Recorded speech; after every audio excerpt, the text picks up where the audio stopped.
Salut la compagnie, c'est Jules Melon et aujourd'hui, dans un Ciné Critique, je vous amène vers les étoiles pour un voyage interstellaire venu de République tchèque, enfin Tchécoslovaquie à l'époque. C'est pas la première fois que j'évoque le cinéma de ce pays sur la chaîne, hein, depuis Happy End l'année dernière, qui a eu le Alice de Cinq-Meyer ou encore Les Petites Marguerites, mais aujourd'hui il va être question de Ikarie XB1, sorti en 1963 dans le pays d'origine, 64 aux États-Unis avec une fin alternative, j'y reviendrai dans la zone spoiler, et je crois qu'il n'est jamais venu jusqu'au cinéma, en tout cas en salle, en Europe occidentale, mais depuis il a eu une sortie physique.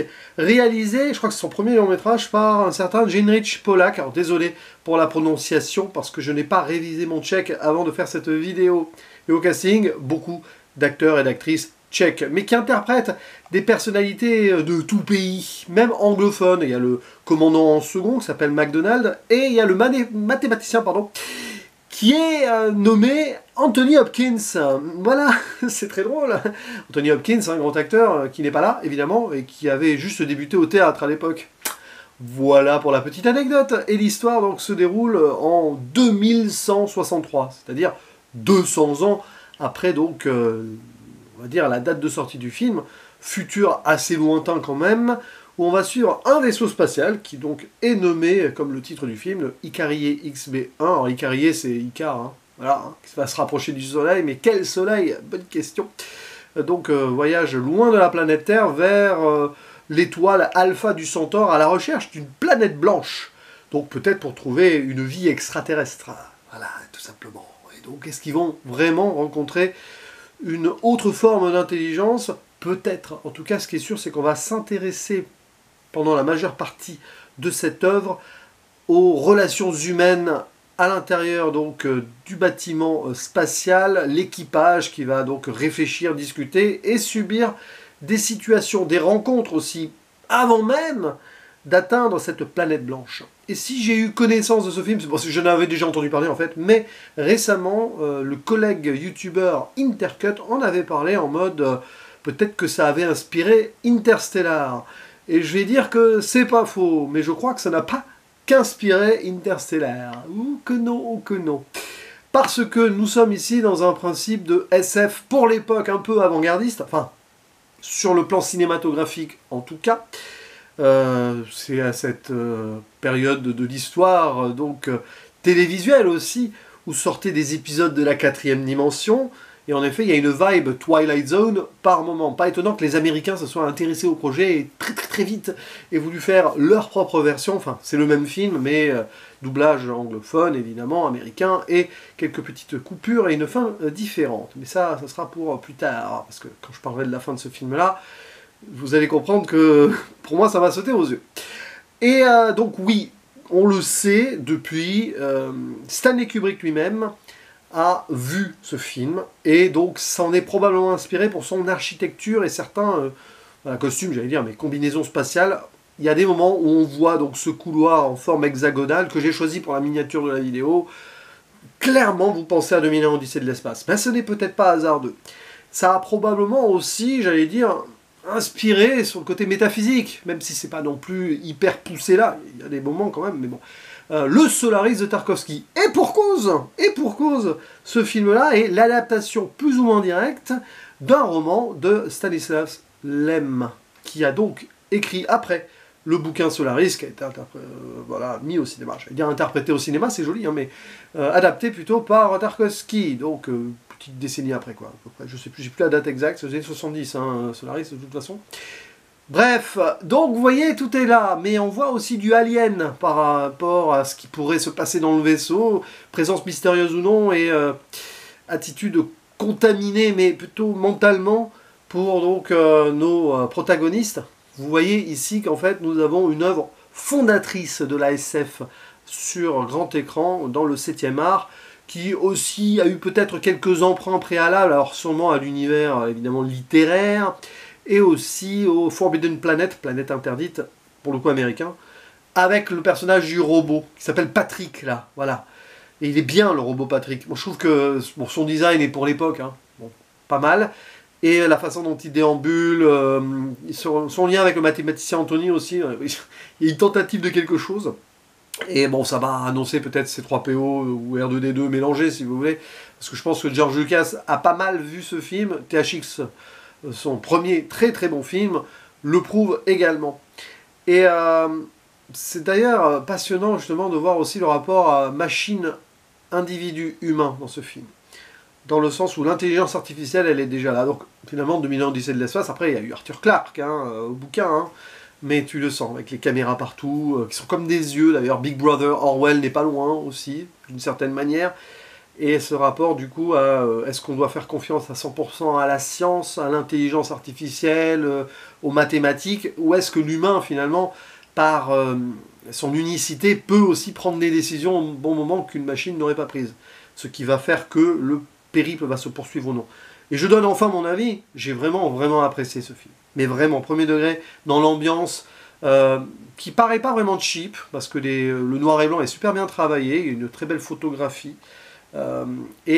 cette ambiance presque métaphysique, qui n'est pas trop poussée non plus, fait qu'on est vraiment à la fois dans le ludique de cette SF qu'on aime beaucoup, avec une quête évidemment, et on se pose quand même un petit peu de questions suffisamment en se mettant à la place de ces personnages qui vivent leur vie. Ils sont appelés à être en orbite, enfin en mission pendant 28 mois, ce qui est l'équivalent de 2 ans, un peu plus de 2 ans quoi, tout simplement. Mais quand ils reviendront sur Terre, 15 ans se seront déroulés. Donc il y a aussi ce discours-là que l'on voit avec justement le McDonald là au début, avec sa femme qui est enceinte. Quand il reviendra, sa fille ou son fils aura 15 ans. Et il y a ce discours-là de regret peut-être, elle aurait aimé venir, mais elle n'a pas pu, parce qu'il y a une autre femme enceinte qui a été choisie à sa place, parce que plus jeune, pour avoir l'expérience peut-être d'avoir le premier bébé né aussi en orbite.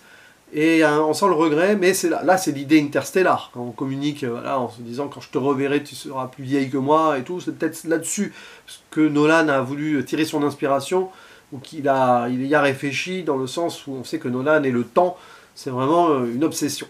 Donc là oui, il y a plein de petits trucs, et le film aussi, j'aime bien comment il s'ouvre avec ce qui va avoir un écho sur la fin. Un homme qui déambule complètement perdu, on sent qu'il est contaminé mentalement. À raison ou à tort, on ne sait pas, mais il est en pleine folie, le Michael. J'essaie de le prononcer comme dans la version originale. Et c'est là où on se dit, tiens, est-ce qu'il y a un virus? Est-ce qu'il y a une présence intérieure? C'est très alien, du coup. Ou est-ce que c'est juste quelqu'un qui s'est trop rapproché peut-être du soleil, d'où le côté Icare du vaisseau? Parce que justement, l'idée, c'est d'aller vers cette planète blanche, mais en attendant, ils vont en vivre des vertes et des pas mûres. Alors là, bon, pour pas trop vous gâcher le truc, puisque de toute façon, j'ai décidé de parler de la fin, mini-zone spoiler, les périples qu'ils vont rencontrer. Alors déjà, la première, c'est tomber sur un vaisseau qui n'est pas un vaisseau extraterrestre. C'est un vaisseau américain, c'est clair. Hein, on voit une médaille comme ça, militaire. Et là, il y a une énorme réflexion. Il ne faut pas oublier quand même que c'est la guerre froide encore à l'époque. Il y a l'idée de la présence nucléaire, hein, la peur d'une troisième guerre mondiale, qui est très très présente. Et bah, c'est la même année que Point Limite, par exemple, tiens, Fail Safe de Sidney Lumet, que je vais probablement évoquer assez bientôt sur ma chaîne. Et l'idée que ce vaisseau, bah, les gens sont morts dedans, en mode ils se sont entretués parce que survie et tout, donc peut-être discours anti-américain ou pas. C'est beaucoup plus subtil, mais on pourrait y voir une idée. Et surtout que dans ce vaisseau, il y a donc des ogives nucléaires qui font que certains membres de l'Ikari XB1 en l'explorant vont actionner ça par erreur et boum. Explosion silencieuse, hein. Voilà, personne ne vous entend crier dans l'espace, mais personne n'entend exploser non plus une ogive nucléaire, pour montrer la folie humaine. Et là, justement, il y a un discours sur l'humanité, tout ce qu'elle a été capable de pire au XXe siècle. Il y a ce discours-là qui est prononcé, que ce soit le nazisme, et les guerres mondiales, et Hiroshima, tout ça est mis dans le même sac, d'ailleurs. C'est pas que anti-américain, mais il y en a un qui est un peu plus humaniste à côté, et qui lui dit, mais non, il n'y a pas que ça, écoute la musique classique, là, ça a été fait aussi au XXe siècle par des humains, voilà. Donc, il y a un moment aussi où c'est un film qui va essayer d'être dans le positif, et dans le pacifisme aussi, bien évidemment. Et puis il y a cette rencontre avec l'étoile noire. C'est pas Star Wars, hein, je vous précise. Mais voilà, un astre plus ou moins invisible et tout, qui va rendre les gens un peu fous, donc un en particulier, et qui émet des charges radioactives, enfin des radiations plutôt, et là ils vont s'endormir, ils vont se réveiller, ils vont s'en sortir. C'est là où la décision humaine fait qu'ils avancent quand même, alors que la machine aurait décidé de faire un retour en arrière. Donc c'est un film humaniste, qui met en avant aussi certaines décisions et certain optimisme finalement, de ce bloc de l'Est qu'on avait besoin forcément à cette époque aussi. Donc il y a quand même, c'est pas de la propagande, mais un discours qui est beaucoup plus ambigu, mais qui aussi colle avec le pays de production. Et arrivé à la fin, alors c'est là où Michal il devient, parce que lui il a mal géré les radiations, il devient un peu timbré. Ça m'a rappelé, On a marché sur la Lune, un magnifique album de Tintin, qui est sorti une dizaine d'années avant, voilà, où t'as le mal de l'espace, à un moment tu fais n'importe quoi, outre d'autres problèmes. Et donc, arrivé au bout, il voit la planète blanche. Et c'est là où c'est extraordinaire, parce que oui, on sent un petit élan de joie. Et oui, en fait, on sent que ces gens-là, sur cette planète, nous ont sauvé des radiations avant. C'est grâce à eux qu'on va survivre. Qui allons-nous trouver? Probablement des amis. Et donc, on a ce plan sur cette planète où on voit donc des habitations, probablement des lumières, des antennes. Et ça s'arrête là-dessus. Et avant cela, magnifique, il y a la naissance de l'enfant. Tiens, finalement, 2000 ans Odyssée de l'espace, ce n'est pas loin non plus. Il y a le bébé qui naît à l'intérieur du vaisseau, et finalement, à la fin, c'est la vie qui l'emporte.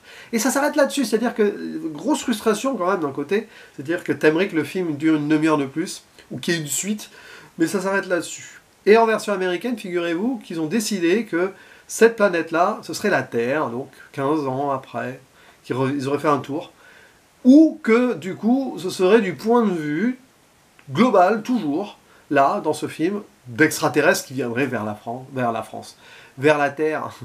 Ils veulent arriver en France s'ils peuvent, pourquoi pas. Ce qui n'aurait pas fonctionné, finalement, là, dans le choix, en fait, de la version originale, puisqu'on précise bien qu'ils partent de la Terre pour arriver à Alpha du Centaure, mais dans la version américaine, je l'imagine, a coupé ces dialogues-là, et ils partaient d'un point A pour arriver à un point B, et il s'avère que, du coup, ce sont des gens d'ailleurs qui venaient sur la Terre et vers le système solaire. Ça aurait été beau, magnifique. Mais du coup, cette fin ouverte, finalement, bon, elle ne peut pas être si ouverte que ça dans la version originale par rapport au dialogue, mais laisse fantasmer des choses. Ils auraient, une fin à la planète des singes, quoi. Ils seraient revenus en arrière. Ouais, la planète des singes version Tim Burton. Bon, je pose ça là, mais fin très très très marquée quand même. Je ferme la zone spoiler, c'est un bon film, Ikari XB1. Alors il peut y avoir les défauts inhérents au fait que, des fois, à trop vouloir être dans l'intimité du vaisseau, on se perd un petit peu. C'est pas, voilà, mais il y a quand même des moments intéressants de danse, notamment en fait l'anniversaire d'un des membres.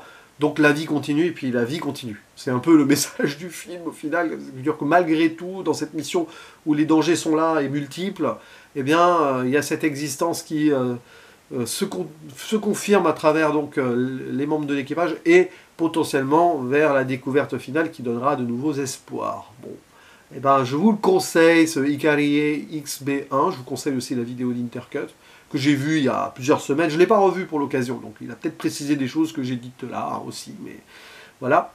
Et c'est bien, voilà, le cinéma tchèque se portait très bien, du moins à l'époque. Ce serait intéressant de savoir où il en est aujourd'hui. J'ai pas d'œuvre récente tchèque là que j'ai pu voir en tout cas, mais bon, je pense à ça maintenant. Mais bon. N'hésitez pas à dire en commentaire ce que vous pensez de ce film, de la science-fiction en général, de ces œuvres un peu fondatrices, de la série aussi Twilight Zone, parce qu'à un certain moment on pourrait vraiment imaginer un scénario en cela, mais décuplé sur un film de presque 1h30. Bref, je vous laisse en discuter ci-dessous et je vous dis à la prochaine. Ciao!